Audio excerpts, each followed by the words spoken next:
Okay, hey guys. If you hear any thumping or any kind of noise like that, it's my husband's in the office, which is like a room away, and he's listening to music. So I shut the door, but if you hear any thumping, that's probably what it'd be. Before I get started on my review, I have some news. Even though I know this one book of the week is a bit late, I might have to put them back on hiatus. I found out that a couple of days ago that we're gonna have to move again. So, and from what I understand, we're gonna be staying, well, of course, until we can find a place, or be living in a hotel again. And apparently, the internet at the hotel are pretty much non-existent, so may go a while without videos again, and just whenever I was trying to get back into this, but what can you do? Have to be relocated again. Anyways, I'm gonna right into it. The book was Lisa C. Peony in Love, and I got about halfway, so I got about that much left. And when I read, it starts out with you meet Penny. You find out that she is from a privileged family in Hangzhou, Westlake. Sorry if I butchered that. And we find that she's coming close to her 16th birthday. They're starting celebrations for her 16th birthday. She is in love with this play called The Penny Pavilion, and so her father, and for her birthday, just plans on putting that play on in their garden, I think it is, for all their guests. And since this is like 17th century China, men and women, especially of like privilege, they had to be separated. Women spent most of her life in the women quarters, and so she really didn't see any males aside from her father and probably the servants. So even back to the plays, so even when they were this play was going on, there was a screen separating the males from the females. The men actually got to see the actors portray the characters, while the women just had to listen through the screen, or as Penny did the first night, watch through a crack in this scene. It is through that crack that she sees this young man that catches her eye.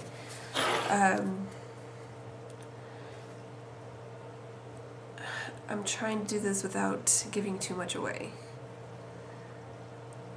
But she sees the man who catches her eye.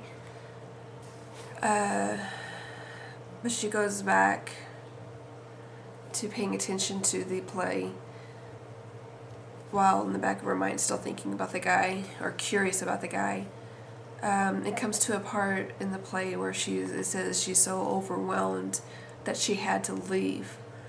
Well, she goes to, I guess, another pavilion in her home, I think, and she just so happens to meet the guy.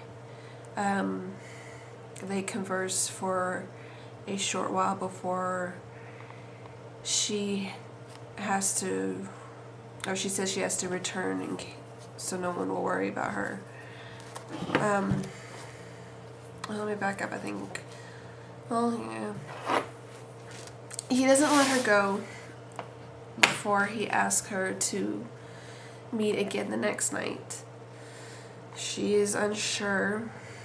She doesn't promise him anything, but she goes on, finishes the play, and then goes back to the quarters, goes back to her room for the night.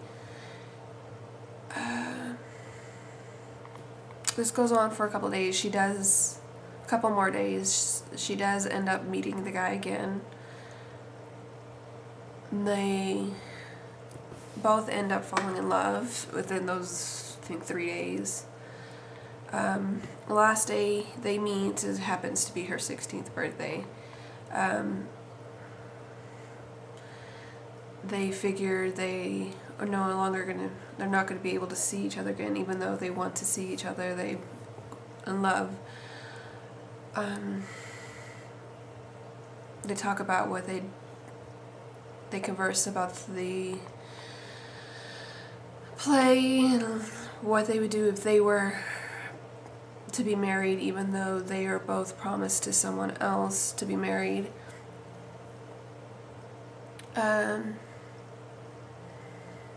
See, that day ends and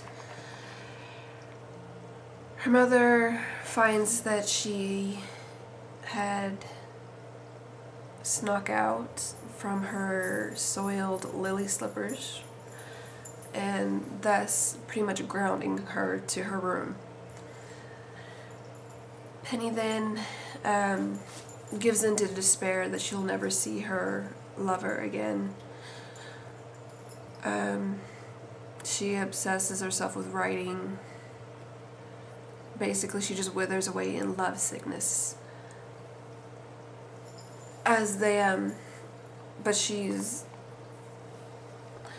While she is confined to her room, there's preparations going on for her wedding.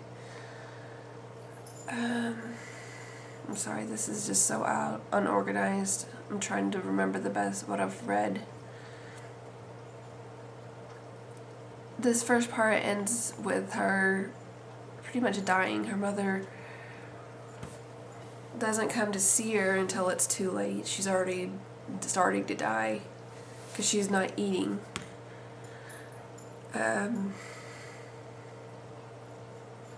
Finally her father comes to see her after he's been gone, I guess to the capital, I think it says, for quite a while.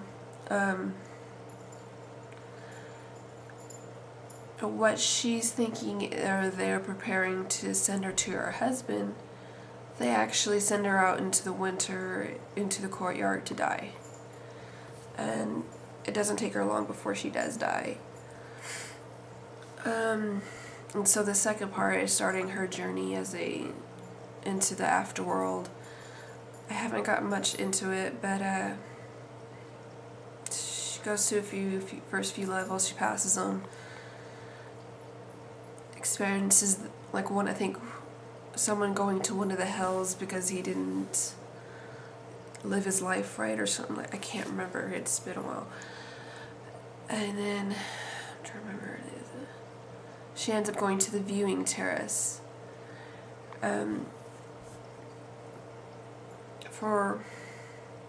She meets her grandmother there, and her grandmother meets her often. She also meets maidens that had died from love sickness. I'm trying to think. She is actually stuck on the viewing terrace for 7 years because her tablet was not dotted. Part of her soul remained in her body.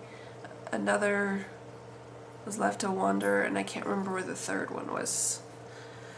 But the soul that was supposed to be in the tablet, or she is the one. I can't remember, but most of it that I've gotten to so far is her conversing with mostly her grandmother. Finding out in death a lot of the lies her father, a lot of the things that she thought was how it was ended up being totally different. So, yeah. I think about how far I've gotten. I do like it so far. It's just life has gotten a bit hectic, and it's been hard for me to read a lot of it, or really read for very long periods of time. But for next week, if it's possible, I am going to continue this into the next week, and hopefully I can get you a review for what I've read this next week. If not, I will still be, the next video will be the rest of what I've read. I haven't read much time, but yeah, that was half of Penny in Love by Lisa C. And I guess I'll talk to you guys later. Bye.